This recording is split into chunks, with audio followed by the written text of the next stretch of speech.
Hi friends, ಇವತ್ತಿನ KRS dam ನೀರಿನ ಮಟ್ಟ ಮತ್ತು ಒಳಹರಿವು ಎಷ್ಟಿದೆ ಸಂಪೂರ್ಣ ಮಾಹಿತಿಯನ್ನು ನಾವು ತಿಳಿಸುತ್ತೇವೆ. ತುಂಬ ಸ್ನೇಹಿತರು ಚಾನಲನ್ನು ಸಬ್ಸ್ಕ್ರೈಬನ್ನು ಮಾಡದೆ ವಿಡಿಯೋವನ್ನು ನೋಡುತ್ತಿದ್ದರೆ ದಯವಿಟ್ಟು ಚಾನಲನ್ನು ಸಬ್ಸ್ಕ್ರೈಬನ್ನು ಮಾಡಿಕೊಳ್ಳಿ, ವಿಡಿಯೋವನ್ನು ಲೈಕ್ ಮಾಡಿ ಮತ್ತು ಶೇರ್ ಮಾಡಿ. ಕರ್ನಾಟಕ ವಾಟರ್ ರಿಸೋರ್ಸ್ ಡಿಪಾರ್ಟ್ಮೆಂಟ್ ಇನ್ಫಾರ್ಮೇಷನ್ನಿಂದ ಈ ಮಾಹಿತಿಯನ್ನು ತಿಳಿಸಲಾಗುತ್ತದೆ. KRS ಜಲಾಶಯದ ಫುಲ್ ರಿಸರ್ವೇರ್ ಲೆವೆಲ್ 124.80 ಅಡಿ ಇದೆ. ಇಂದಿನ ಪ್ರೆಸೆಂಟ್ ರಿಸರ್ವೇರ್ ಲೆವೆಲ್ 124.10 ಅಡಿ ನೀರು ಏರಿಕೆ ಆಗಿದೆ. ಗರಿಷ್ಠ ಜಲಾಶಯ ಸಾಮರ್ಥ್ಯ 49.452 TMC ಇದೆ.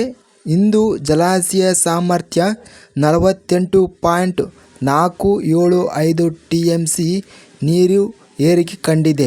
ಇಂದು KRS ಜಲಾಶಯದ ನೀರಿನ ಒಳಹರಿವು ಇನ್ಫ್ಲೋಸ್ ಬಂದು 31,852 ಕ್ಯೂಸೆಕ್ಗಳು ನೀರಿನ ಒಳಹರಿವು ಇನ್ಫ್ಲೋ ಆಗಿದೆ ಮತ್ತು ಇವತ್ತಿನ ನೀರಿನ ಹೊರಹರಿವು 11,911 ಕ್ಯೂಸೆಕ್ಗಳು. ಇದರಲ್ಲಿ ಕೆನೆಲಿಗೆ ಬಿಟ್ಟ ನೀರಿನ ಹೊರಹರಿವು ಬಂದು 1,219 ಕ್ಯೂಸೆಕ್ಗಳು ಮತ್ತು ನದಿಯ ನೀರಿನ ಹೊರಹರಿವು ಬಂದು 10,692 ಕ್ಯೂಸೆಕ್ಗಳು. KRS ಜಲಾಶಯದ ಮೊತ್ತ ಮಟ್ಟ 98% ನೀರು ಸಂಗ್ರಹಣೆ ಆಗಿದೆ.